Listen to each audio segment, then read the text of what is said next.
Boa tarde, pessoal. Muito obrigado pela presença aqui na Semana da Mulher. Eu gostaria de fazer essa pequena introdução falando um pouco sobre o propósito da semana. A Ana Beatriz Valente pediu para que eu viesse aqui falar. E, como vocês sabem, nós vamos ter uma roda de conversa mediada pela professora Paula Castiglione. E há muitos propósitos por trás da confecção da Semana da Mulher aqui na EMESP. Para falar sobre a situação das musicistas mulheres, né? Mas se eu tivesse que destacar uma das coisas, eu destacaria, para além das discussões que estão sendo feitas, que têm sido muito valiosas, diga-se de passagem, são as apresentações musicais, pelo simples fato, que aliás não é tão simples assim, pelo contrário, que em todas as apresentações musicais o repertório é de mulheres compositoras. A gente deu uma olhada, a gente não encontrou paralelo isso no Brasil, assim, um evento destinado assim, por vários dias, por várias apresentações, vários tipos de formações, etc., que fosse dedicado apenas a mulheres compositoras. Né? Isso é algo realmente único, não deveria ser raro, obviamente, mas a gente dá um pequeno passo aqui para que isso passe a ser mais frequente. Eu estava conversando com a professora Adriana Schincariol agora há pouco, e ela estava levantando isso, de que ser compositor já é uma coisa meio complicada no Brasil. Ser compositora, né, é muito, muito mais complicado. E então fica esse destaque, meu agradecimento à Paula, a toda a equipe, a também as convidadas. A gente está muito honrado, muito satisfeito de que vocês estejam aqui. E vou pedir então para que todas subam ao palco e a professora Paula vai fazer essa apresentação. Muito obrigado.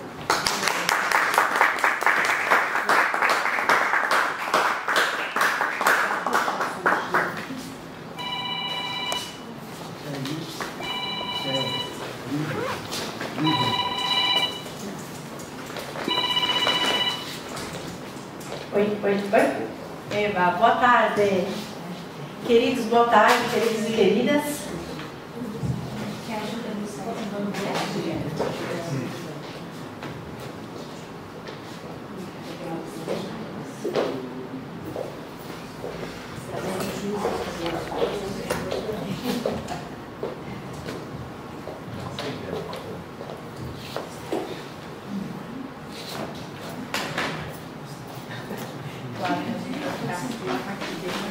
Aqui acho que eu consigo. Vou tentar levantar muito. Gente, que bom estar aqui com vocês. Eu acho que o assunto que a gente tem para compartilhar aqui hoje é muito fundamental, é imprescindível, né? Algo que a gente não pode prescindir. Então, para dar uma breve introdução, para a gente não tolher a voz das mulheres que já são tão tolhidas, eu tenho a honra aqui de compartilhar esse momento, essa tarde, com André dos Guimarães, que é professora aqui da EMESP e outras tantas pluriabilidades, e Leci, que eu estou conhecendo hoje pessoalmente, mas um currículo maravilhoso do André, então uma ponte preciosa que eu quero manter, não é só hoje, é para sempre, e Mircea Baroncelli, compondo aqui, acho que dando um acabamento e um ajuste incrível, como mulher pioneira, acredito que abrindo caminhos para que a gente pudesse estar aqui hoje com voz e com legitimidade. Então, gente, eu vou fazer uma breve apresentação aqui de dados, mas são dados muito, muito fáceis de colher, não são os meus dados, são dados de pesquisa de algum tempo já.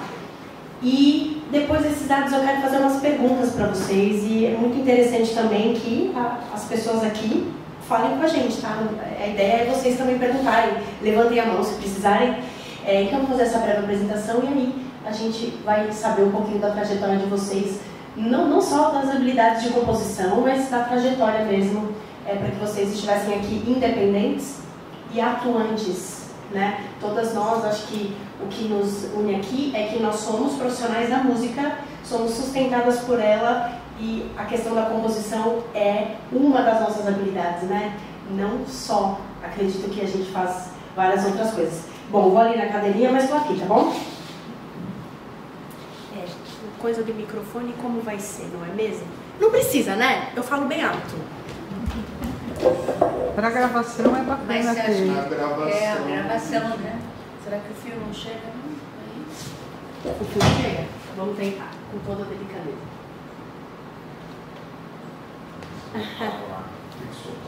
Vai se por baixo. Ó, esse dá, Paulo. Esse dá? Peraí, só puxa devagarzinho e vai. Vou soltar ele aqui. Eba, resolvido. Gente, então aqui são nossos nomes e esse é o título que eu sugeri para esse momento, né? Gênero feminismos, porque a gente não tem um feminismo só, a gente tem várias possibilidades de atuação. O feminismo negro é muito diferente do que a gente passa, né? A questão da igualdade, da equidade não é tão igual assim, né? E desdobramentos, porque é o que a gente vive, a vida é bem movimentada. Então, muito bem, eu queria que vocês, nós, olhássemos para essas capas de livro que vocês estão olhando aí na projeção. E a pergunta aqui do subtítulo, não é mesmo? A gente entra em contato e eu queria perguntar se vocês sentem algum incômodo ou não. O que vocês acham? Que tal, olha, esse primeiro aqui, a vida dos grandes compositores, né, do Harold Schoenberg. Aí depois a gente tem aqui Lorenzo Martinez Ruiz, história de um músico e compositor do pós-guerra. E o último aqui, que é um livro famoso, A Música do Homem. E aí, o que vocês sentem? Meninas, Posso começar? mas deve. A música do homem é porque a palavra homem é o genérico da raça humana, né? Não é homem-mulher, o genérico é homem. Então, ali se entende um pouco. Não é assim tão... Mas os outros são, sim, bastante. E tem muitos livros assim, né? Uma quantidade muito grande. É isso. Eu não sei muito bem em relação ao conteúdo, né? Boa tarde. Eu não sei em relação ao conteúdo desses livros, né? Seria importante saber qual o conteúdo, mas eu acho que a gente está vivendo um momento de virada, de transformação, né? De reflexão e de ressignificação de algumas formas de expressão que acabam colocando alguns termos de uma maneira que pode sim ser repensada, né? No sentido de alguma representação que seja mais genérica. E aí, isso para mim, eu tenho 41 anos e eu estou me sentindo, né, bem nesse meio, no bolo dessa, como se fosse no meio de um furacão, assim, de uma transformação que pra gente eu acho que é complicado de pensar e de reformular maneiras de se expressar que eu acho que podem ser absorvidas por nós ou não. Acho que a gente tem essa possibilidade de entender como a gente se expressa. Como essa coisa, estou falando de uma maneira meio genérica, que pode não estar muito clara, mas em relação à coisa dos artigos que são usados, ou como você usa determinados termos, pronomes femininos e masculinos, e a coisa da possibilidade de se usar expressões neutras que caibam para uma possibilidade de inclusão de todos os gêneros possíveis e tal. Isso eu acho que é uma coisa para se pensar. Queria saber o conteúdo dos livros e fico imaginando que essas histórias que são representadas, que talvez sejam mais importantes, e acho que a gente deduz que muito provavelmente exista pouca representatividade feminina nesses livros. Então, isso é que eu acho que é o mais importante, assim, entender que isso é uma coisa que está datada. Então tem uma representação, é uma representação que é machista de uma época e tal, mas é um pouco pensar também que isso, nesse presente momento, não mudou tanto em relação. Qual é o conteúdo desses livros e como é que está essa representatividade? Isso mudou? Isso é que é o mais louco, né? E são livros que estão falando de tempos muito lá atrás, né? Deixa eu ver se eu consigo pegar esse. Você troca com o meu. Isso, né? Obrigada, viu? Fiz que nem o Kate aqui na Sala São Paulo, que ele foi tocar uma peça, e aí ele se desconcentrou e deu uma volta no piano, e depois sentou de novo e tocou lindamente aqui. Eu dei o exemplo de um homem, né? Então, assim, eu acho que, para mim, assim, eu penso que eu estou alinhada a Ireci no sentido de que a gente está... Eu me sinto também engatinhando nesse processo de tentar descobrir outras formas de eu também me expressar, né? Em relação à questão do gênero, né? Eu estava aqui... Isso aqui é um resuminho do que eu, teoricamente, irei falar, né? Um pouco sobre a minha vida, tentando lembrar da minha formação. E aí, eu fiquei pensando, né? Pensando em pessoas que foram importantes na minha formação musical e grande parte dos nomes que me vieram na cabeça foram professores homens, então, que me incentivaram e me ensinaram e tudo mais, né? Então, também acho que a coisa não mudou tanto, né? Se a gente olha aqui numa escola de música que nem essa, né? Que é uma escola que tem alunos de vários lugares de São Paulo, e principalmente dentro da área popular, que é onde eu atuo, o número de homens é muito maior do que o número de mulheres, né? Então, eu acho que é só uma representação de uma realidade que a gente, na verdade, está aqui para tentar transformar e fazer com que isso seja um pouco menos desigual, né? Acho que é isso. Muito bom. Ouvindo vocês falando é tão interessante porque resume muitas coisas do que eu quero continuar agora.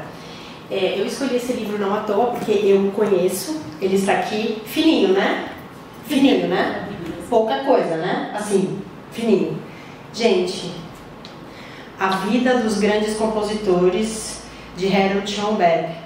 Não existe uma mulher nesse livro aqui. Nenhuma. Meio sério, não é? Sim, é verdade, não tem nenhuma. Nenhuma, tá? Aí a gente lê assim, mas compositores é o termo que designa a união do gênero masculino e feminino. Não para ele.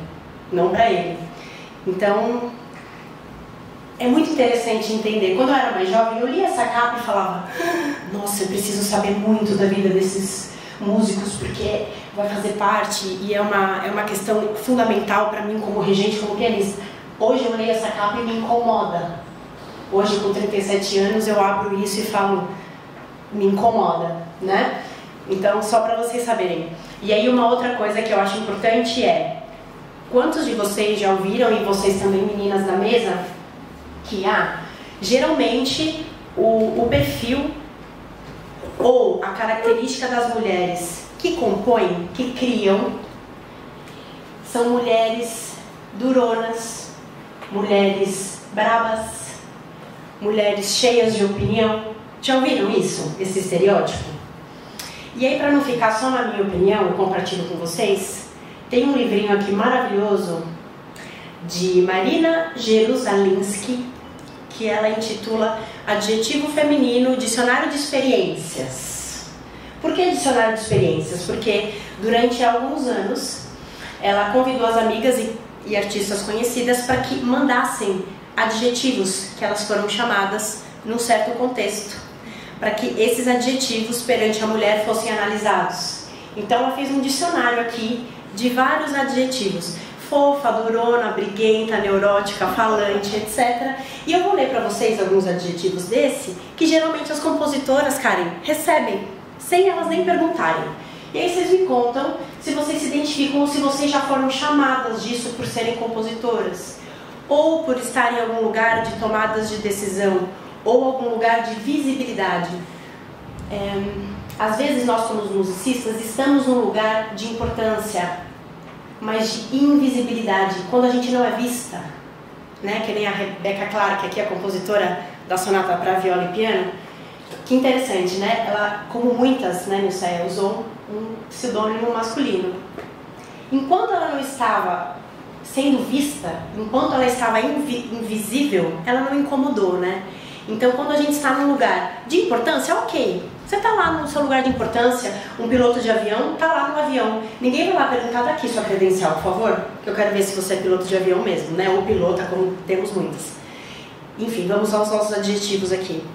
Então, tem um que eu gosto muito, que é um durona. O durona é que tem a ousadia de ser forte, exigente ou firme perante seus superiores de trabalho. Comportamento exótico, observado em algumas mulheres, indo contra a sua natureza doce, carinhosa, diferente, bondosa e sensível. Super sensível. Aí tem um que eu adoro também, que é o braba. Braba com B mesmo, braba.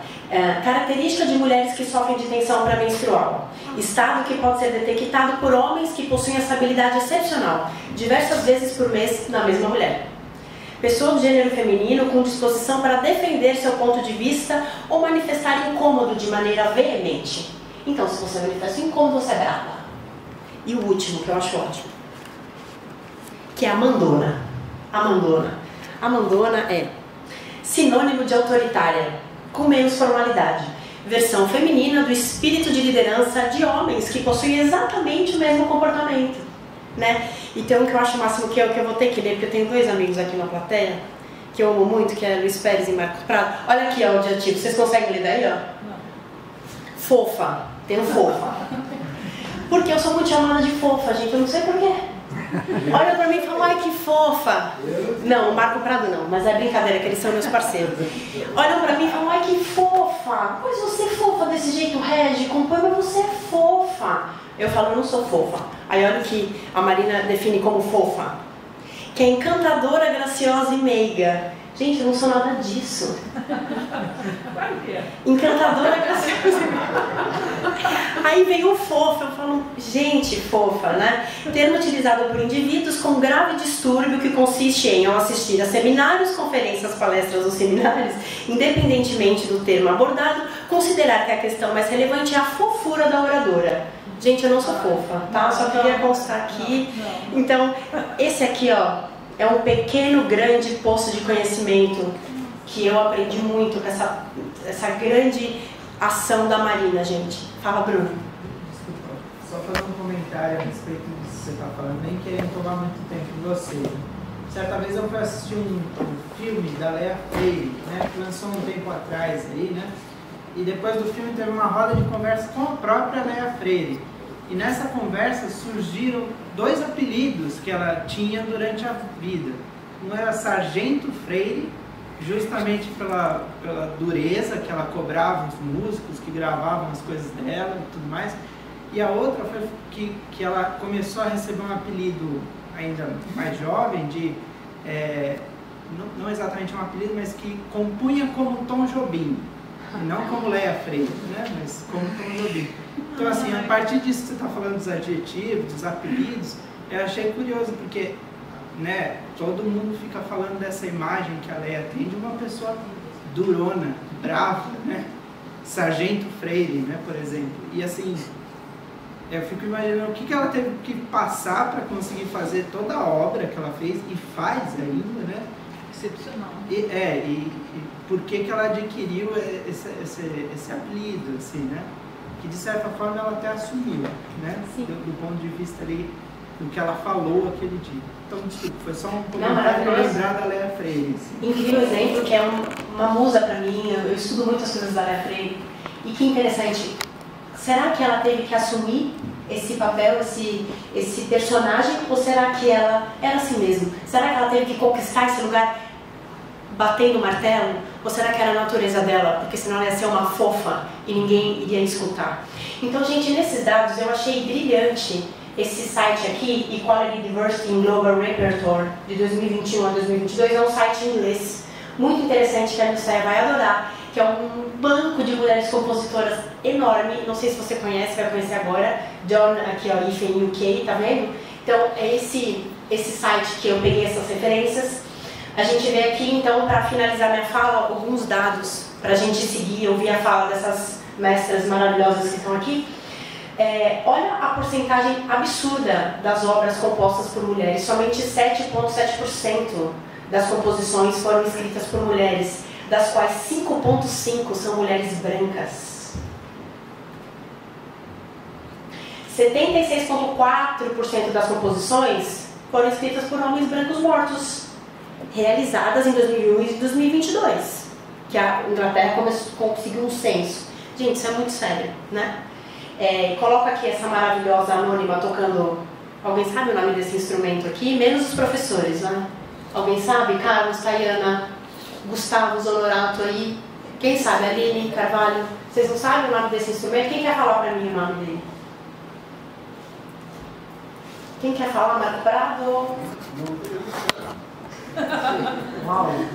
Fala. É um aulus, né? O aulus era o instrumento de Apolo. Então, essa estátua era uma estátua quase proibida, né? Então, não é à toa que eu coloquei nossa tocadora de aulus aqui maravilhosa. A última estatística aqui, 87,7% das obras são compostas por homens brancos. Então, eu acho que a gente está aqui hoje para transformar, como a Camila disse, né? Para a gente ter a consciência, através dela, a gente agir de uma maneira legítima e ativa. Olha que legal isso, né? A palavra compositor, ela vem do latim e é aquele ou aquela que põe em ordem. Então nós somos compositores da nossa vida, né? Achei muito interessante a etimologia dessa palavra. Então, quem aqui não põe em ordem a vida, as ideias, os boletos, né? Então, a gente entender a etimologia da palavra, quem é um compositor ou uma compositora. Eu fui na casa da Nilceia e do querido Sérgio, que está aqui na plateia. Sérgio, dá um tchauzinho pra gente conhecer. Gente, essas pessoas, vocês precisam conhecer essas pessoas, vocês precisam conhecer essas pessoas, vocês não têm ideia quem são essas pessoas. E aí, eu ganhei de presente da Nilceia a cópia, já olhei quase inteiro, Nilceia, pergunta, agora eu fui dormir na terça-feira. Ela me deu essa maravilha, que é de Otto Ebel, pronunciei corretamente? Que é o primeiro livro editado, certo? E eu peguei do seu blog, que eu já fucei nele inteiro, tá aqui, certo, Sérgio? Roberti, tá certo? Sérgio, fiz certo? Tá certo. Obrigada. Então, essa referência eu peguei aqui da Nilceia, foi ela que levantou esses dados. Esse livro a gente consegue baixá-lo da internet, né? Porém, está faltando aqui a página 81, que você já muito bem elaborou. Quer falar um pouquinho? No exemplar que foi publicado, também falta a página 81. Também falta. Não é na cópia que foi para a internet que faltava, não. Sim. Falta a mesma página. No editado. Gente, esse livro é de 1902, tá? É o primeiro livro editado que tem mulheres compositoras, tá? Não chega a mil mulheres compositoras, né? E a Nilceia Baroncelli, que está aqui hoje presente, ela foi a primeira mulher brasileira, musicista compositora, que escreveu um livro sobre mulheres compositoras, não só brasileiras, mas do mundo inteiro. Então, mais uma ressalva. Na mesma época saiu um outro livro que você não conhecia, chamado Nós as Mulheres, é de uma carioca chamada Eli Maria da Rocha. É um livro bem menor que o meu e inclui também pianistas.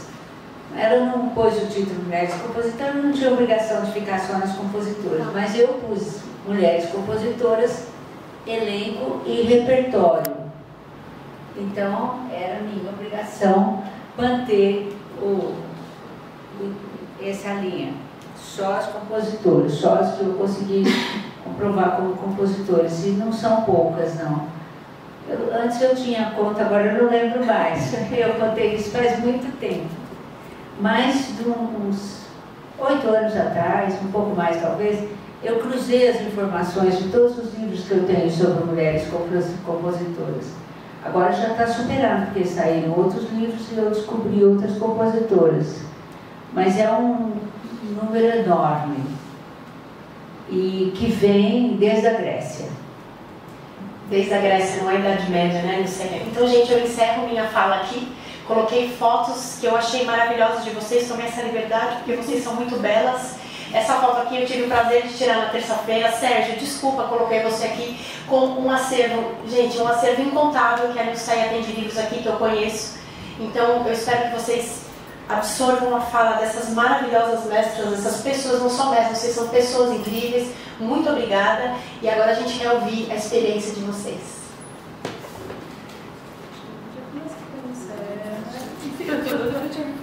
Eu também. Vocês não querem começar por ordem alfabética? Aqui, ó, tem a ordem de Deus aqui, ó. Tá bom, eu agradeço. Mulheres Compositoras, Elenco e Repertório foi editado por uma editora que agora não existe mais, chama-se Roswitha Kemp Editores, e o Instituto Nacional do Livro. Foi bancado pelo governo federal, que também distribuiu uma boa parte da edição. A edição esgotou muito rapidamente, mas ela não foi consumida basicamente por músicos. Ela foi muito mais procurada por jornalistas, produtores, que são as pessoas que trabalham com a música e não têm informação. Eu não consegui informação completa de muita gente no Brasil. Consegui muito mais das estrangeiras, porque vem de trabalhos sistematizados. Como ela disse, eu tenho diversos livros, tanto em alemão quanto em inglês, espanhol. Tenho um grande livro, do qual eu tenho um exemplar da primeira edição. Tenho uma segunda edição em dois volumes, bem maior, mas eu não consegui comprar. O compositor se chama Aaron Cohen. Eu acho que as bibliotecas têm esse livro do Aaron Cohen. Muito completo, muito bem feito. Ele é da África do Sul e ele agora já é falecido. As alemãs foram elas as autoras que me mandaram. É engraçado que repercutiu antes na Alemanha esse lançamento do que aqui no Brasil. E eu fui visitada aqui por uma polonesa que por acaso tinha parentes aqui no Brasil, e ela quis conversar comigo e depois publicou um artigo num jornal em polonês, que eu não entendi nada, é claro. Mas o parente dela que morava aqui falava polonês, e ele fez uma síntese para mim.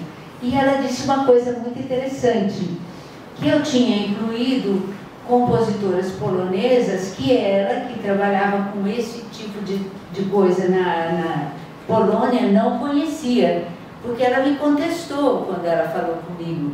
Ela disse: como? Eu trabalho, tenho o levantamento de todas as compositoras da Polônia e eu não tenho esses determinados nomes. Eu falei: provavelmente elas saíram da Polônia, mas elas continuaram se considerando polonesas e foram morar em outros países, principalmente nos Estados Unidos. E ela concordou comigo e fez essa ressalva. Ela ficou conhecendo essas polonesas. Foi um trabalho mais ou menos difícil, porque eu tinha 3 filhos pequenos, o mais novo, inclusive, um bebezinho, que vai fazer 41 anos este ano, tá? Na sua idade. Que não se interessou por música. E as outras são 2 moças, só uma mora no Brasil, a outra mora no Canadá. Gente, eu não sou fofa, tá? Só queria constar aqui. Então, esse aqui, ó, é um pequeno, grande poço de conhecimento que eu aprendi muito com essa grande ação da Marina, gente. Fala, Bruno. Desculpa, só fazer um comentário a respeito disso que você está falando, nem querendo tomar muito tempo de você. Certa vez eu fui assistir um filme da Léa Freire, né, que lançou um tempo atrás aí, né? E depois do filme teve uma roda de conversa com a própria Léa Freire. E nessa conversa surgiram 2 apelidos que ela tinha durante a vida.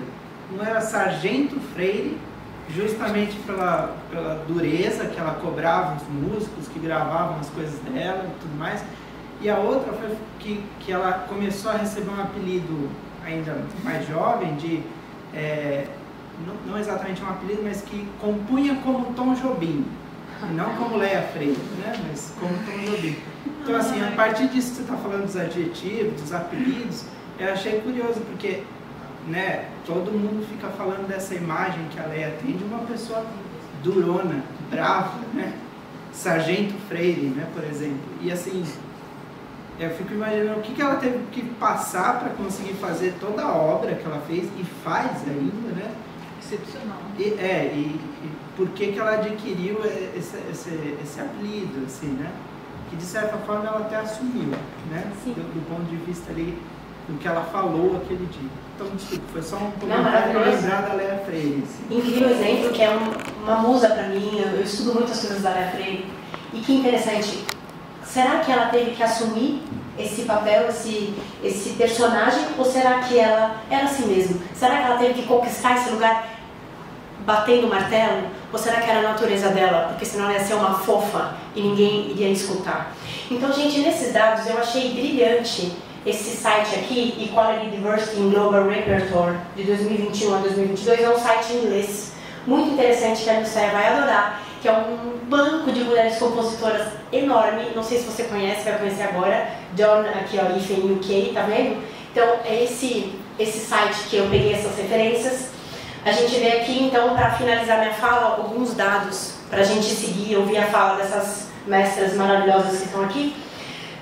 Olha a porcentagem absurda das obras compostas por mulheres. Somente 7,7% das composições foram escritas por mulheres, das quais 5,5% são mulheres brancas. 76,4% das composições foram escritas por homens brancos mortos, realizadas em 2001 e 2022, que a Inglaterra conseguiu um censo. Gente, isso é muito sério, né? Coloca aqui essa maravilhosa anônima tocando. Alguém sabe o nome desse instrumento aqui? Menos os professores, né? Alguém sabe? Carlos, Tayana, Gustavo, Zonorato aí. Quem sabe? Aline, Carvalho. Vocês não sabem o nome desse instrumento? Quem quer falar pra mim o nome dele? Quem quer falar? Marco Prado? Fala. É um aulus, né? O aulus era o instrumento de Apolo. Então, essa estátua era uma estátua quase proibida, né? Então, não é à toa que eu coloquei a nossa tocadora de aulus aqui maravilhosa. A última estatística aqui, 87,7% das obras são compostas por homens brancos. Então, eu acho que a gente está aqui hoje para transformar, como a Camila disse, né? Para a gente ter a consciência, através dela, a gente agir de uma maneira legítima e ativa. Olha que legal isso, né? A palavra compositor, ela vem do latim e é aquele ou aquela que põe em ordem. Então, nós somos compositores da nossa vida, né? Achei muito interessante a etimologia dessa palavra. Então, quem aqui não põe em ordem a vida, as ideias, os boletos, né? Então, a gente entender a etimologia da palavra, quem é um compositor ou uma compositora. Eu fui na casa da Nilce e do querido Sérgio, que está aqui na plateia. Sérgio, dá um tchauzinho pra gente conhecer. Gente, essas pessoas, vocês precisam conhecer essas pessoas, vocês precisam conhecer essas pessoas, vocês não têm ideia quem são essas pessoas. E aí, eu ganhei de presente da Nilce a cópia, já olhei quase inteiro, Nilce, pergunta que eu fui dormir na terça-feira. Ela me deu essa maravilha, que é de Otto Ebel, pronunciei corretamente? Que é o primeiro livro editado, certo? E eu peguei do seu blog, que eu já fucei nele inteiro, tá aqui, certo, Sérgio? Roberti Tá certo, Sérgio? Fiz certo? Tá certo. Obrigada. Então, essa referência que eu peguei aqui da Nilceia foi ela que levantou esses dados.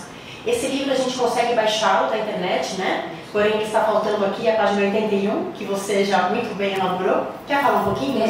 No exemplar que foi publicado, também falta a página 81. Também falta. Oh, Não é na cópia que foi para a internet que faltava, não. Sim. Falta a mesma página. No editado. Gente, esse livro é de 1902, tá? É o primeiro livro editado que tem mulheres compositoras, tá? Não chega a mil mulheres compositoras, né? E a Nilceia Baroncelli, que está aqui hoje presente, ela foi a primeira mulher brasileira, musicista compositora, que escreveu um livro sobre mulheres compositoras, não só brasileiras, mas do mundo inteiro. Então, mais uma ressalva. Na mesma época saiu outro livro que você não conhecia, chamado Nós as Mulheres. É de uma carioca chamada Eli Maria da Rocha. É um livro bem menor que o meu e inclui também pianistas. Ela não pôs o título Mulheres Compositoras, não tinha obrigação de ficar só nas compositoras, mas eu pus Mulheres Compositoras, elenco e repertório. Então, era minha obrigação manter essa linha. Só as compositoras, só as que eu consegui comprovar como compositoras, e não são poucas, não. Antes eu tinha conta, agora eu não lembro mais. Eu contei isso faz muito tempo. Mais de uns 8 anos atrás, um pouco mais talvez, eu cruzei as informações de todos os livros que eu tenho sobre mulheres compositoras. Agora já está superando, porque saíram outros livros e eu descobri outras compositoras. Mas é um número enorme e que vem desde a Grécia. Desde a Grécia, não é a Idade Média, né, Nilceia? Então, gente, eu encerro minha fala aqui. Coloquei fotos que eu achei maravilhosas de vocês, tomei essa liberdade, porque vocês são muito belas. Essa foto aqui eu tive o prazer de tirar na terça-feira. Sérgio, desculpa, coloquei você aqui com um acervo, gente, um acervo incontável que a Nilceia tem de livros aqui que eu conheço. Então, eu espero que vocês absorvam a fala dessas maravilhosas mestras, dessas pessoas, não são mestras, vocês são pessoas incríveis. Muito obrigada. E agora a gente quer ouvir a experiência de vocês.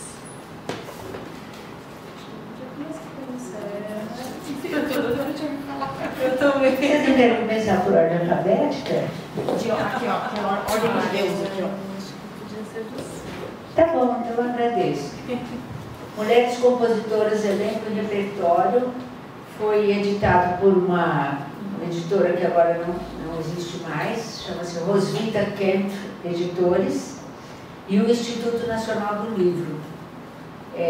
Foi bancado pelo governo federal, que também distribuiu uma boa parte da edição. A edição esgotou muito rapidamente, mas ela não foi consumida basicamente por músicos, ela foi muito mais procurada por jornalistas, produtores, que são as pessoas que trabalham com a música e não têm informação. Eu não consegui informação completa de muita gente no Brasil, consegui muito mais das estrangeiras, porque vem de trabalhos sistematizados. Como ela disse, eu tenho diversos livros, tanto em alemão quanto em inglês, espanhol. Tenho um grande livro, do qual eu tenho um exemplar da primeira edição. Tenho uma segunda edição em dois volumes, bem maior, mas eu não consegui comprar. O compositor se chama Aaron Cohen. Eu acho que as bibliotecas têm esse livro do Aaron Cohen. Muito completo, muito bem feito. Ele é da África do Sul e ele agora já é falecido. As alemãs foram elas, as autoras que me mandaram. É engraçado que repercutiu antes na Alemanha esse lançamento do que aqui no Brasil. E eu fui visitada aqui por uma polonesa que por acaso tinha parentes aqui no Brasil e ela quis conversar comigo e depois publicou um artigo num jornal em polonês, que eu não entendi nada, é claro. mas o parente dela que morava aqui falava polonês e ele fez uma síntese para mim. E ela disse uma coisa muito interessante, que eu tinha incluído compositoras polonesas que trabalhava com esse tipo de coisa na Polônia, não conhecia, porque ela me contestou quando ela falou comigo. Ela disse, como? Eu trabalho, tenho o levantamento de todas as compositoras da Polônia e eu não tenho esses determinados nomes. Eu falei, provavelmente elas saíram da Polônia, mas elas continuaram se considerando polonesas e foram morar em outros países, principalmente nos Estados Unidos. E ela concordou comigo e fez essa ressalva. Ela ficou conhecendo essas polonesas.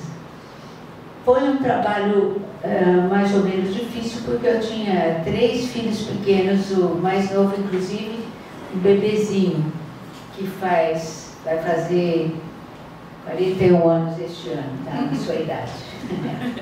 Que não se interessou por música. E as outras são 2 moças, só uma mora no Brasil, a outra mora no Canadá. Músicas, eu fiquei pensando um pouco também numa pluralidade, né, de representação dessas compositoras de lugares diferentes e de tempos diferentes, né? Então éramos Laura Laguri, que depois saiu do grupo, a Carla Capalbo, que era bem mais velha que a maioria das compositoras, e é uma das minhas melhores amigas, e tem uma forma de compor muito livre, assim, ela não tem nenhuma formação musical e ela compõe, a estrutura de música e de letra dela é muito ousada, sabe? Aí tem a Yara Ferreira, que tem uma atuação mais como letrista, mas canta muito bem, depois começou a tocar violão também. A Milena Tiburcio, que é de Brasília, que mora no Rio, que também faz mais música, ela raramente faz letra. E a Luana Dias, que é uma compositora de Jacarepaguá, assim, da Zona Oeste. Para quem conhece o Rio de Janeiro, sabe que acaba que a cena musical fica muito restrita à coisa de músicos da Zona Sul. Não tem uma questão elitista assim, na cidade, que a Zona Sul ela acaba sendo o grande centro, assim, o foco dos compositores, dos artistas de maior visibilidade, né? Então eu também fiquei pensando muito nisso, de serem pessoas de outras localidades. Eu também sou da Zona Oeste, como a Luana, né?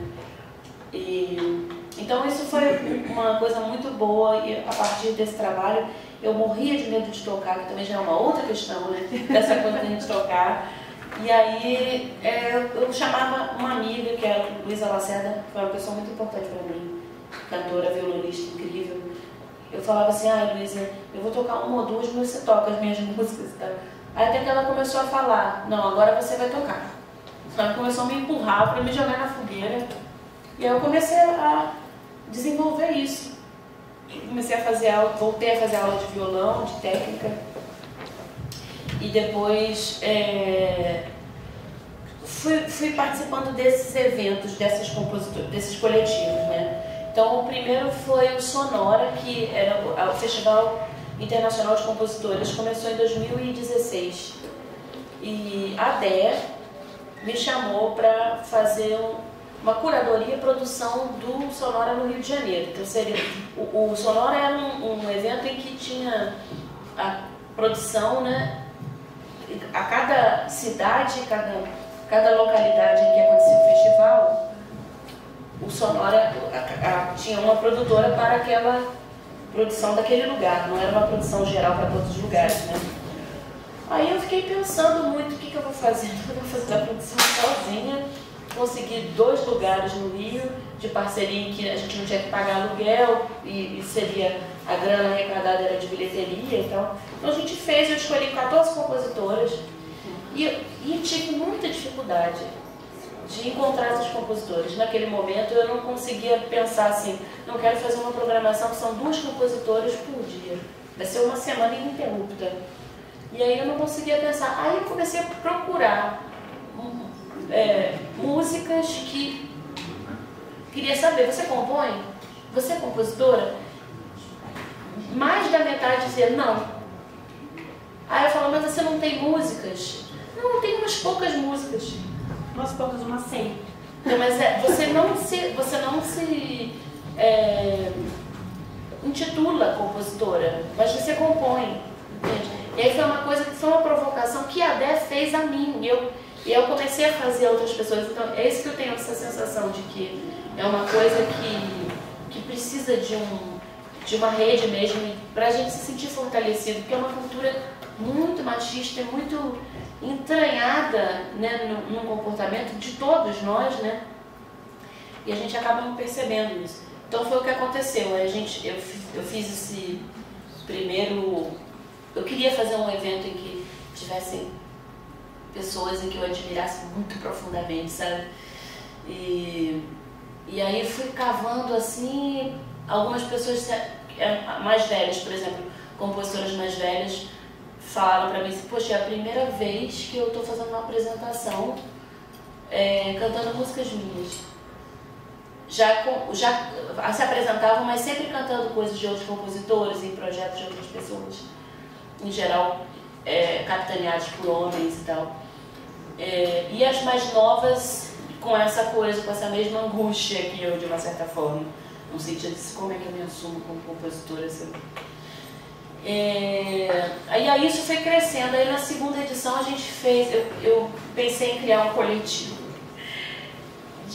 coletivo de produção e difusão desse tipo de trabalho, né? Porque o Lua, depois a gente acabou terminando. O Lua era um grupo musical, né? E esse coletivo, que acabou se chamando Essa Mulher, era um coletivo de produção e curadoria e, né, proposição de projetos de compositoras mulheres. Aí eu chamei a Aline Gonçalves, a Carol Panese e a Marcela Velon. Depois a Carol saiu, entrou a Maria Clara Vale. Aí foi rolando uma mudança, assim, né? Eu também saí depois do coletivo. Mas foi muito bonito, assim, porque quando eu percebi que eu não vou dar conta de fazer isso sozinha. E aí, com essas outras 3 compositoras, a gente conseguiu fazer crescer o evento. Então, no segundo evento, a gente teve 45 compositoras. Foi demais. E a gente foi se unindo, fazendo campanha de financiamento coletivo, para arrecadar dinheiro, para fazer vídeos, para fazer a coisa circular mais, sabe? Então, eu acho que é isso. Todo esse processo, que eu, mais uma vez, digo que teve muito a ver com essas outras pessoas que eu fui buscando, que também foram cruzando o meu caminho, transformaram a minha vida, né, no sentido de entender uma outra expressão musical e entender que às vezes a gente diz pra gente mesmo, não, eu não sei fazer isso, eu não posso fazer isso, alguma coisa assim. Tenho algumas lembranças de ver o meu pai compondo. Meu pai tinha uma maneira de compor que ele acordava e eu era meio notívaga, sabe? Criança, assim, adolescente. Aí eu via essa movimentação. Às vezes eu estava ouvindo música, ouvindo rádio na sala escondida, minha mãe me dava esporro, falando, pô, você tem que acordar cedo pra escola, depois você perde a hora da escola. E eu ficava ouvindo lá baixinho. Aí eu vi o meu pai saindo do quarto e entrando no banheiro com um gravador daqueles tijolão, assim, de fita cassete. E vinha a ideia toda. Às vezes ele recebeu a música inteira, a letra e música por sonho. E aí, então eu achava que compor era aquilo, uma coisa mágica, a pessoa baixa o negócio, a pessoa... Aí eu falei, pô, eu não sou isso, não sei compor, não sou compositora. Né? Depois eu fui vendo que o meu processo era diferente do dele, que era uma coisa muito artesanal, eu sempre compus com piano. Agora eu estou fazendo um caminho inverso, tentando compor sem instrumento, tentando deixar fluir ideias mais melódicas, assim.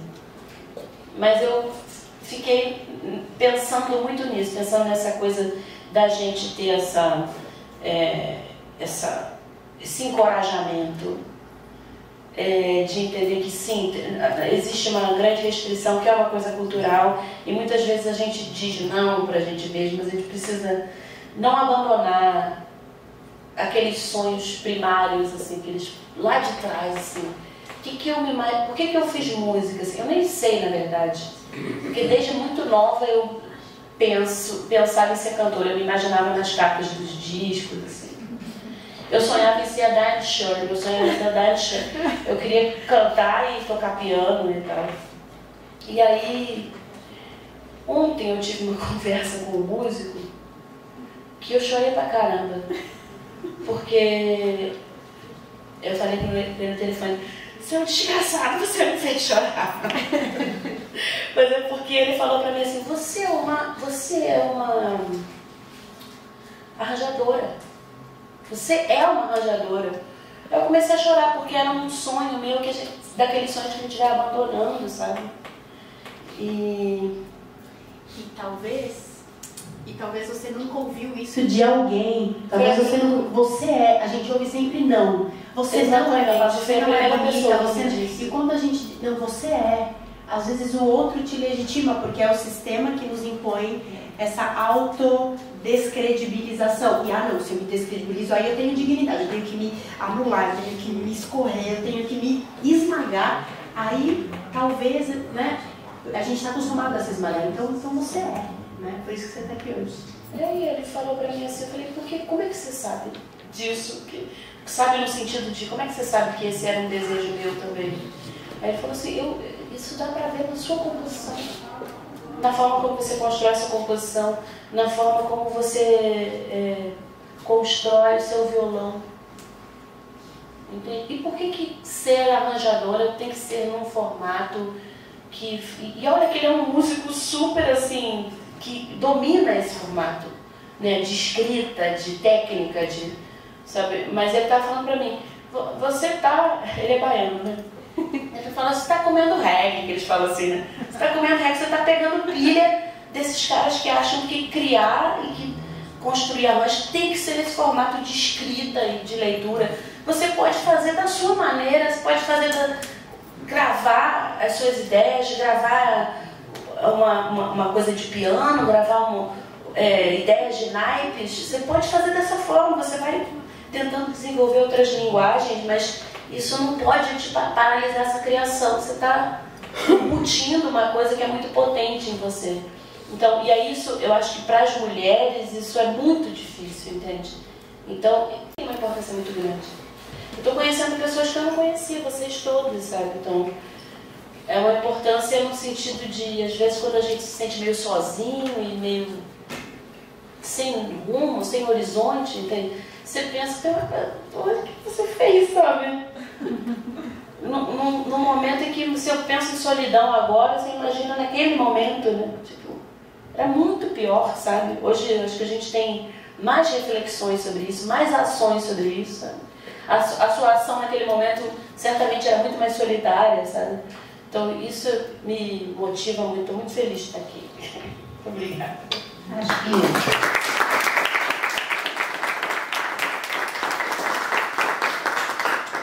Acho que isso é a busca da identidade, né? Como compositora, que é uma coisa que eu sempre insisto, que as pessoas compõem, mas não têm identidade como compositora.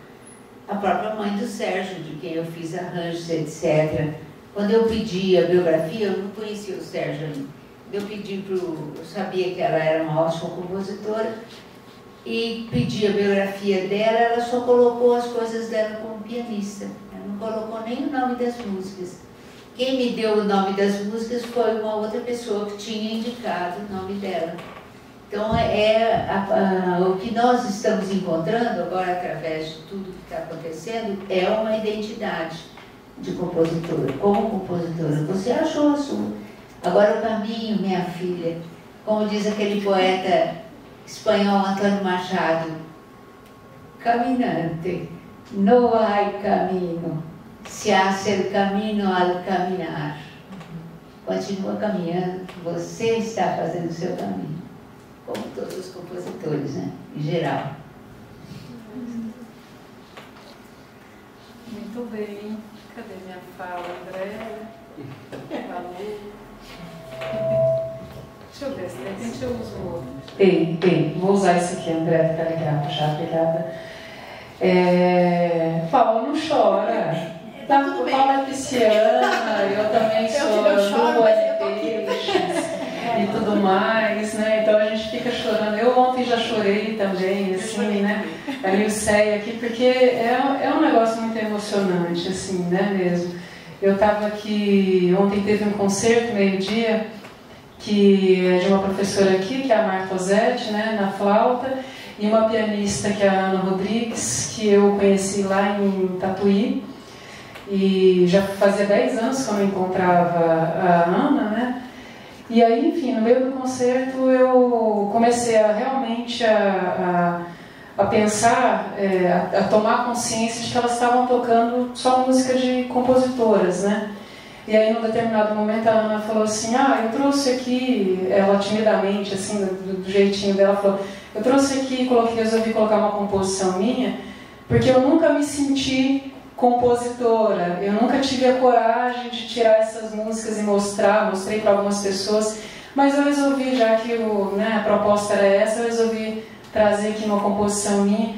E aí eu falei assim, gente, mas como é que pode um negócio desse, né? E é um negócio tão potente, tão forte, a gente vai sendo esmagado assim no dia a dia por uma série de coisas, né?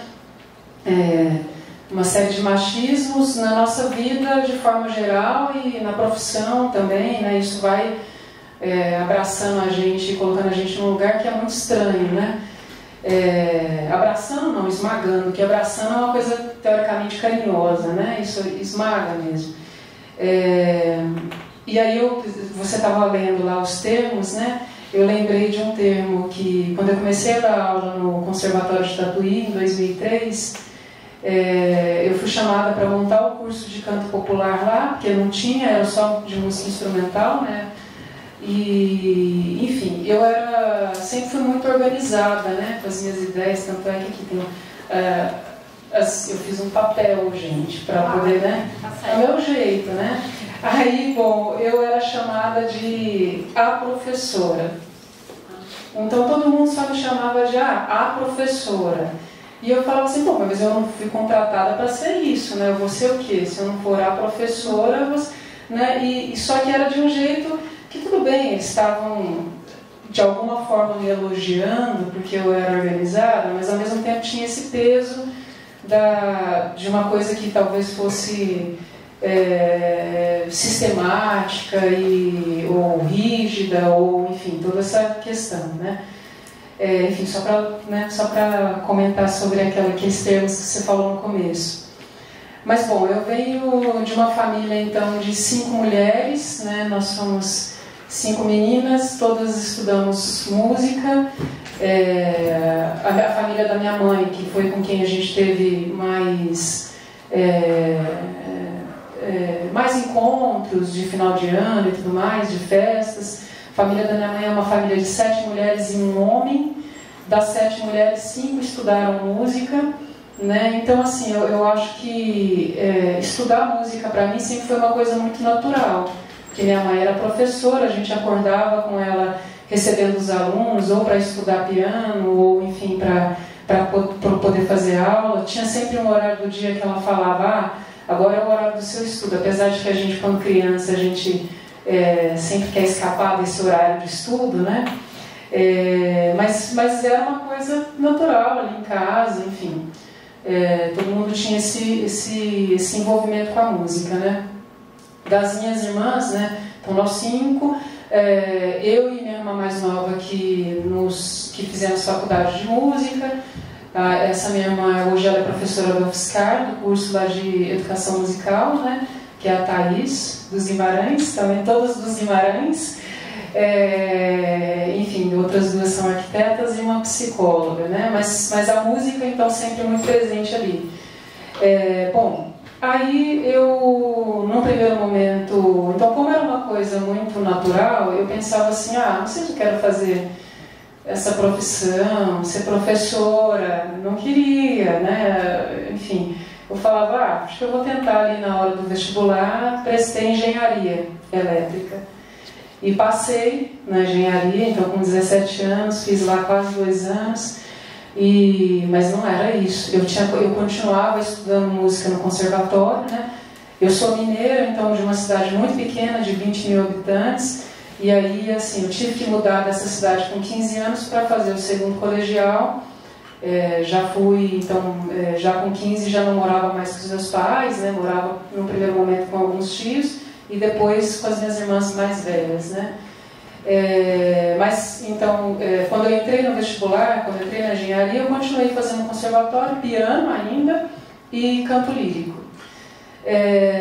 Que lá em Uberlândia, onde eu morava, não tinha professora de canto popular, então eu tinha interesse em estudar um pouco de canto, então fui fazer canto lírico. Bom, resultado é que na engenharia eu gostava de matemática, adorava e tal, mas na aula de física 4 eu queria sair correndo, né? Aí já saí correndo, num primeiro momento tranquei, não tive coragem de largar o curso, e aí prestei vestibular para canto lírico, lá em Uberlândia ainda. Fiz 2 anos, mas não era essa a ideia. A minha ideia não era cantar em ópera, eu não tinha esse envolvimento com canto lírico, eu não achava que eu tinha voz para aquilo. Aí eu falei assim, tem a Unicamp, né, que eu, nessa época, nesse último ano da minha faculdade de canto lírico, no segundo ano, na verdade, eu tive a sorte de ter um professor que tinha mudado para lá, para a Federal de Uberlândia, que é o Sérgio Freitas. Hoje ele está lá na UDESC, ele é um doutor em harmonia, né? E eu tive um contato muito... Então, foi o meu primeiro contato com as ferramentas de composição, né? Então, ali com o Sérgio, ele deu um curso de extensão na faculdade, que era de harmonia popular, mas ele também dava uma aula de estruturação, onde a gente aprendia a harmonizar os corais de Bach e a entender um pouco aquela linguagem, e aí também aula de contraponto, e o Sérgio foi vendo que eu gostava daquilo, né?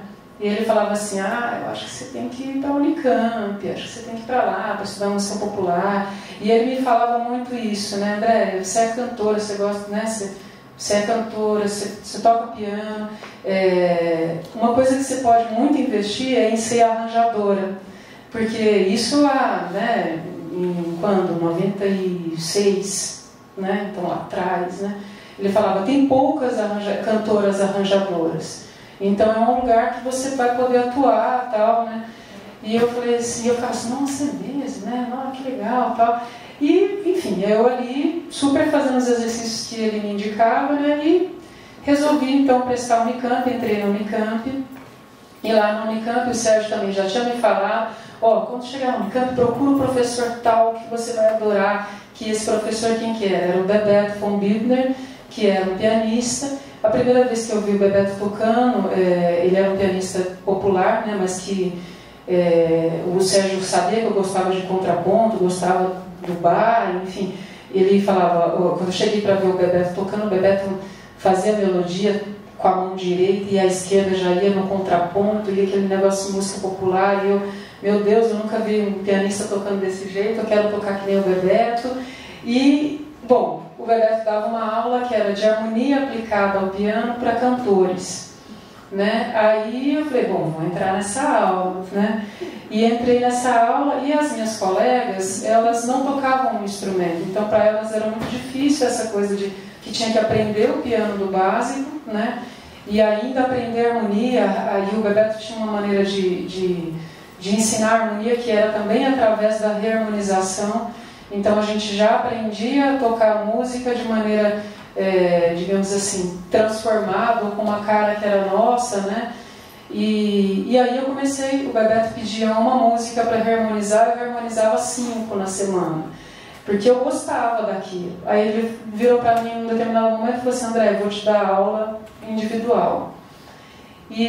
Bom, e aí assim, eu tive na Unicamp, então, acho que alguns professores que foram pontuais no sentido de me incentivar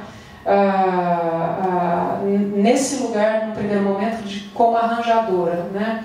Então tinha o Sérgio antes, o Bebeto, teve o Rafael dos Santos, que foi depois meu orientador no mestrado. Meu mestrado foi em contraponto aplicado em arranjos de canções, né, da música brasileira. Eu tive a Concília Latorre, que é uma cantora que foi professora aqui da ULM, que quando eu mostrava também os meus arranjos para ela, ela falava, Andréia, vai por aí, continua. E como é que eram esses arranjos, né? No primeiro momento eram arranjos de piano e voz. Eu tentei, ali no momento da Unicamp, montar um trio, que era um trio de piano, baixo, bateria. Eu tive uma experiência muito ruim, que era no sentido de a gente estava lá no primeiro ensaio, e eu virei para o baixista e falei, fulano, toca tal, você pode fazer uma linha de baixo assim e tal? Aí ele tirou o baixo, tirou, né, a correia do baixo e me entregou e falou, toca. Aí eu falei, opa, acho que aqui eu não posso pisar, né? E aí eu nunca mais fiz isso. Então eu nunca mais fiz um trio de piano, baixo e bateria.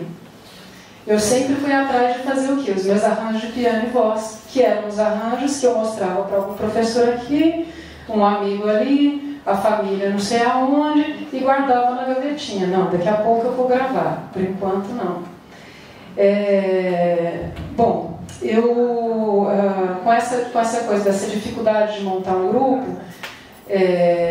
eu também tentei montar um grupo que era como cantora, até fiz um tempo desse grupo, e o guitarrista virou para mim, porque eu entrei então na Unicamp um pouco mais velho, entrei com 21, meus colegas tinham 17, né?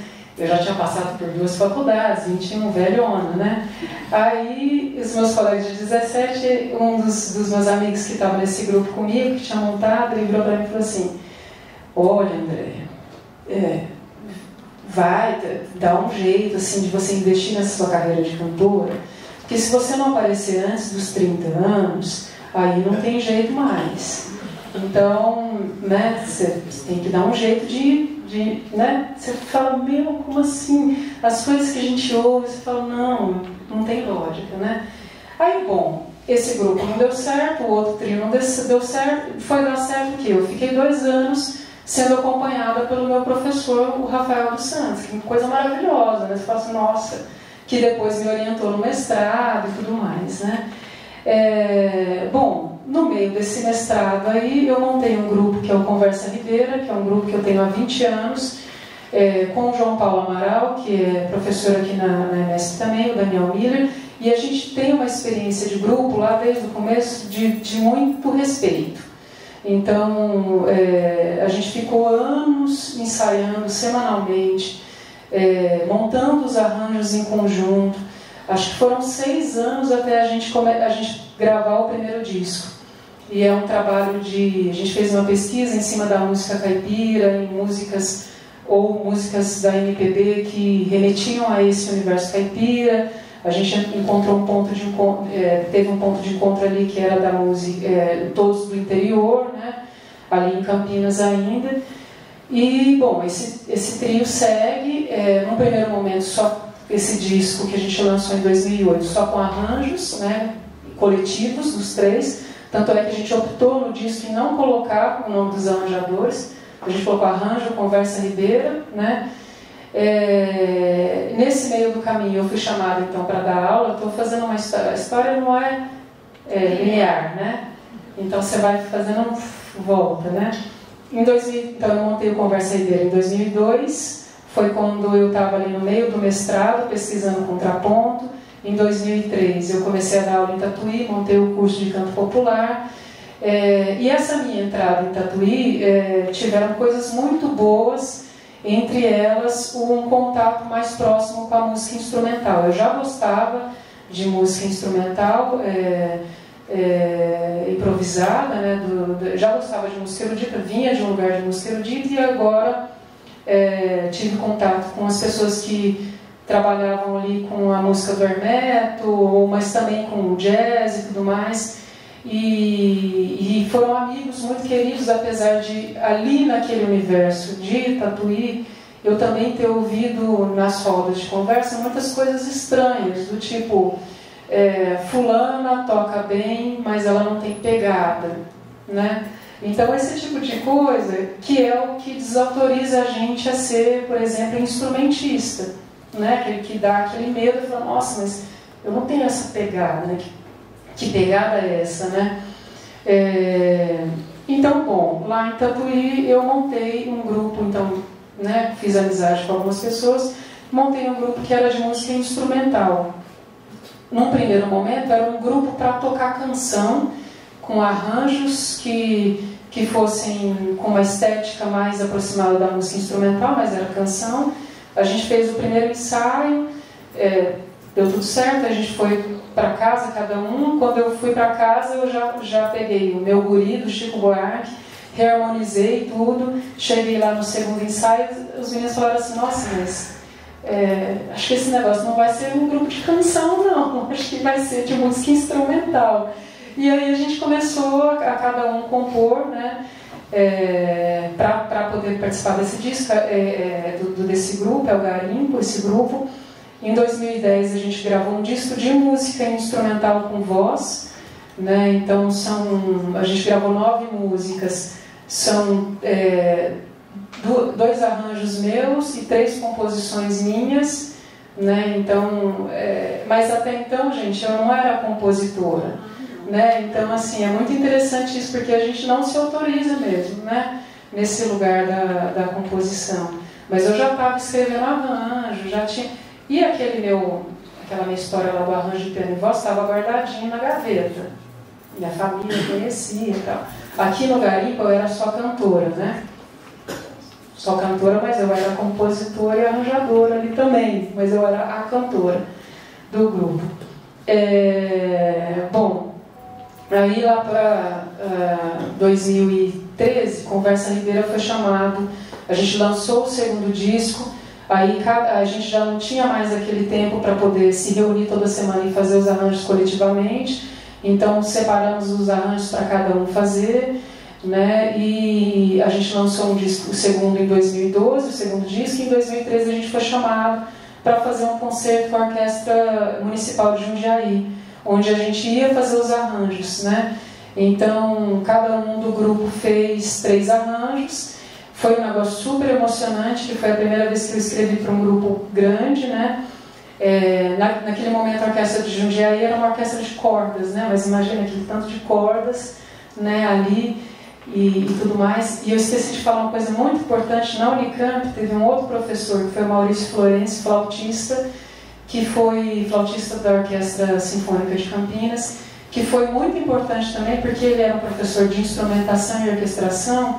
E eu tive o privilégio de, nessa aula de orquestração dele, ele conversava com os músicos da orquestra da Unicamp e falava assim, olha, vocês podem ir lá na aula no dia tal, que a gente vai tocar os exercícios dos alunos, a orquestração é naipe de madeiras.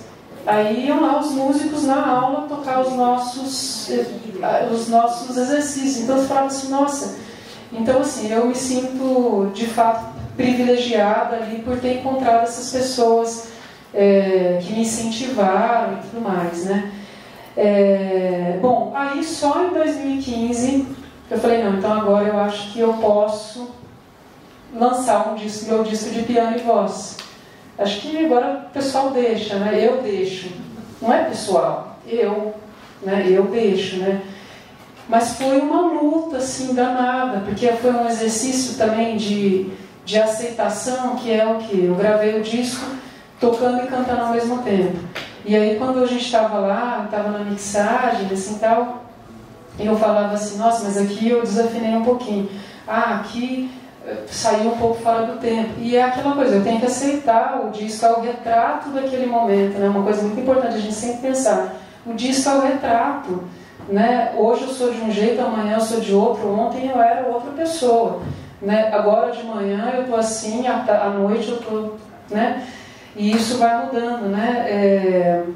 E aí, quando eu lancei o disco em 2015, fiz lá o show de lançamento, por exemplo, no Itaú Cultural, estava lá, na hora que eu entrei no camarim, estava lá preparada para entrar no palco, na verdade. Eu tinha chamado um ex-aluno para me ajudar na organização. Eu virei para ele e falei assim, André do céu, por que eu não estou em casa, fazendo outra coisa? Podia estar passando a minha roupa, porque me deu um negócio, eu falei, o que eu vou fazer? Eu estou sozinha no palco, piano e voz.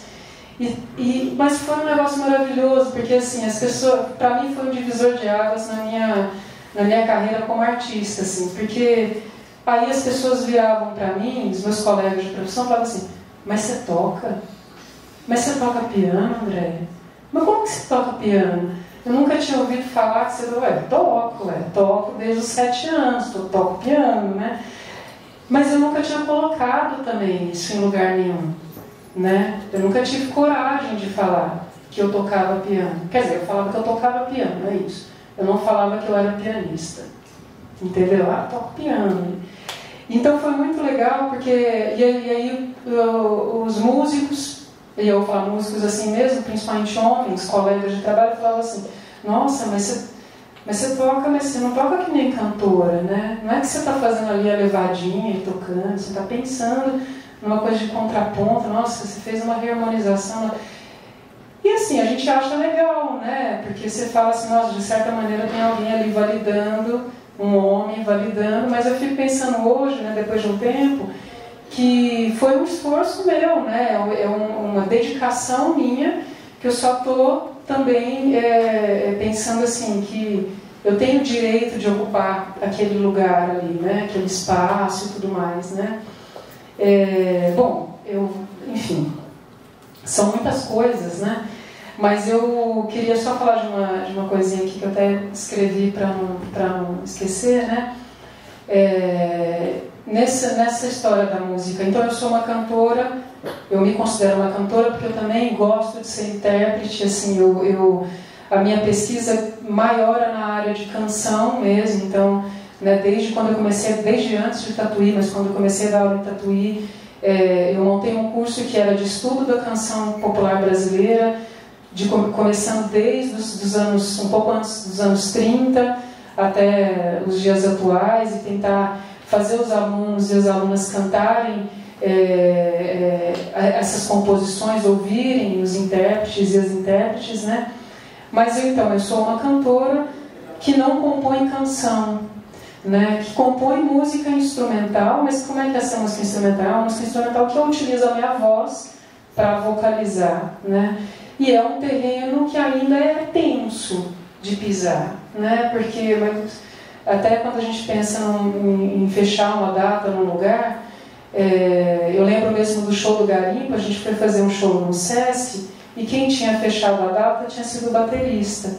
O Garimpo, aquele grupo de música instrumental lá atrás, né? E a gente fez o show. No dia que a gente fez o show, a programadora que tinha fechado não estava lá, não assistiu o show. No dia seguinte ela ligou para o baterista e falou assim, ô fulano, mas não era um show de música instrumental, mas tinha cantora? Como assim? Né? Vocês enganaram a gente? Ele falou, não, ela cantou com vocalize, não tinha letra, né? Então é uma coisa difícil, é um terreno difícil de pisar, né, hoje. Mas eu tenho aqui a pretensão de gravar meu disco de música instrumental com os meus arranjos, né? O Bruno falou da Leia Freire, né? No ano passado eu fui mandar um projeto para o PROAC, e a Leia, ela foi muito, ela é muito inspiradora mesmo, né? De fato. Assim como, já pegando o gancho, que eu não queria esquecer de falar, uma coisa muito importante que eu encontrei no IMESP foi a inspiração das minhas colegas de trabalho, Liz, Thalia, Adriana, Ana Beatriz, a Paula. Então, assim, é muito legal isso, sabe? Coisa que lá em Tatuí eu não vivenciei, mesmo sendo uma escola muito potente também, né? Eu acho que aqui na IMESP a gente tem um lugar que é de mais acolhimento desse lugar das mulheres, né? E voltando à história da Leia, a Leia, em 2 momentos pontuais, assim, eu lembro, em 2017, eu estava participando da gravação de um disco de uma pianista, Patrícia Lopes. Ela fez um disco, ela musicou alguns poemas do Fernando Pessoa, que remetiam ao feminino, né? Então ela chamou algumas cantoras para participar.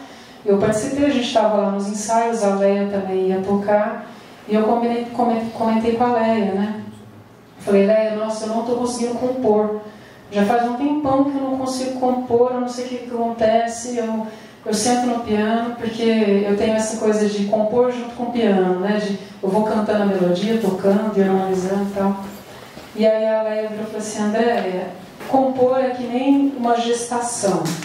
Então, assim, você tem que Você tem que gestar aquilo, você tem que cuidar, você tem que esperar, sabe? Mexe aqui, vai com delicadeza. E eu lembro que depois dessa conversa, eu cheguei em casa e compus. Então foi muito assim, foi um negócio que eu falei, nossa, né? Tanto é, essa música, ela é em homenagem a Léa, e ela chama Luz, né? Por isso, assim. E nesse momento, e aí agora no ano passado eu falei com ela de novo, falei, Léa, quero gravar minhas composições, queria te chamar para fazer a direção musical, né? Aí ela falou, André, peraí, vamos conversar. Esse negócio de direção musical, não gosto desse negócio. Você não fez seu disco solo? Fiz. Você teve a ajuda de alguém? Você fez os arranjos? Fiz. Você compôs? Compôs. Tá. Então, vamos pensar assim, ó. A gente é mulher, o não a gente tem de todos os lugares. Você já tem esse não. Não adianta, a gente sai na rua, a gente tem um não. Então vai, segue, você já está fazendo. Segue, vai com força, sabe? E não importa, você vai ver lá a coisa escrita, nem dá ouvido, senão aí a gente já está cansada de ter, né? E aí eu falei, putz, é verdade, né? Então eu acho que a gente precisa se inspirar, né? Nessas mulheres todas, nessa vivência e nessa potência, né? Que eu acho que é isso, né? E aí eu fiquei pensando, só para arrematar, quando eu estava escrevendo aqui, eu falei dessa coisa de lá atrás, quando eu comecei a aprender música, piano, era muito natural, né, esse lugar da musicista, porque minha família toda, né, tinha mulheres musicistas e tal. E eu fiquei pensando, em que momento essa naturalidade se perdeu? Em que momento eu fui me escondendo, né, me desautorizando, na verdade? E aí eu fico pensando que esse momento é um momento, talvez, dentro de uma escola de música, no sentido de uma conversa de corredor, ou mesmo por essa sociedade que ainda é muito machista e que a gente o tempo inteiro tem que ser validada pela palavra, né, de um homem, o homem está te autorizando a fazer tal coisa, que você é arranjadora. Hoje eu vou escrever o meu release, eu penso assim, nossa, tá grande esse título, né? Mas não, eu faço questão. Eu falei, eu me autorizo, eu sou cantora, compositora, arranjadora e pianista. E professora, a professora. É isso aí. Obrigada, gente.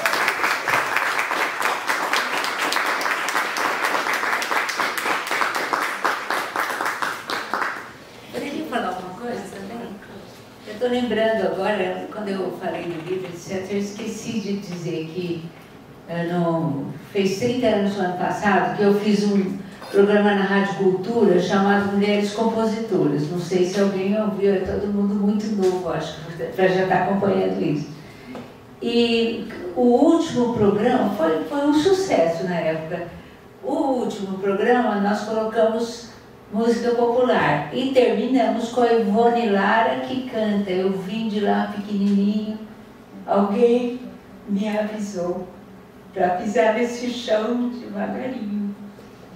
Acho que essa é a mensagem que no fundo a gente está passando. A gente está aprendendo a pisar o chão devagarinho, mas pode deixar, viu? Deixa a gente chegar lá mais um pouco, aí vocês vão ver o devagarinho no divã.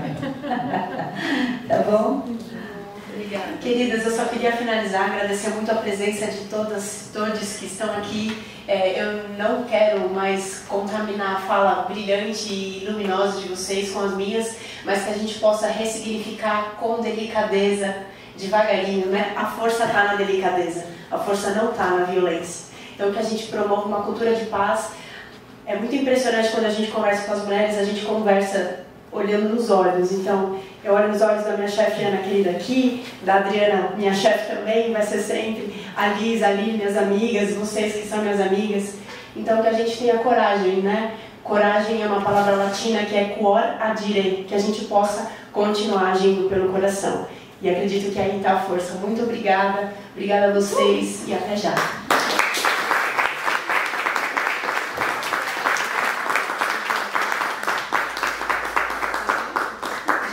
tem 3 minutos, eu preciso assim terminar, se alguém quiser fazer uma ou 2 perguntas, e já queria assim rapidamente convidar às 4 horas, os coros vão descer aqui, a gente ensaiou 2 peças, essas crianças aprenderam em 2 ensaios, eu nem sei como eles aprenderam, 2 peças importantes, eu atochei eles, então se vocês pudessem, a gente vai estar aqui 4 horas, a gente vai fazer 2 obras de compositores mulheres, da Fátima Leão e da Ana Yara Campos, Cíntia Cel e o Roberto Simões vão tocar, então se vocês puderem ficar às 16 horas, e a gente abre para alguma pergunta, alguma dúvida, se vocês quiserem, a gente tem 3 minutos.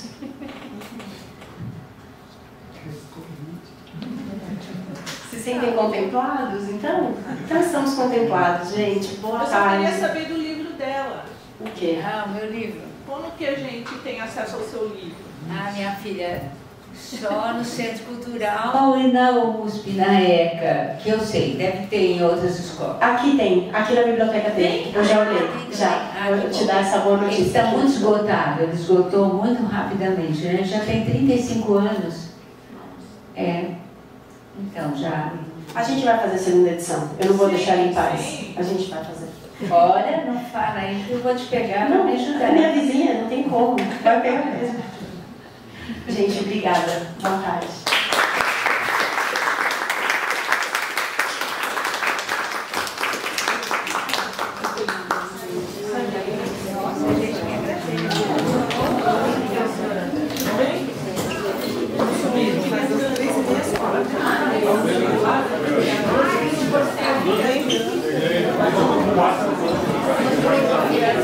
Deixa eu tirar uma foto dessas meninas. Posso?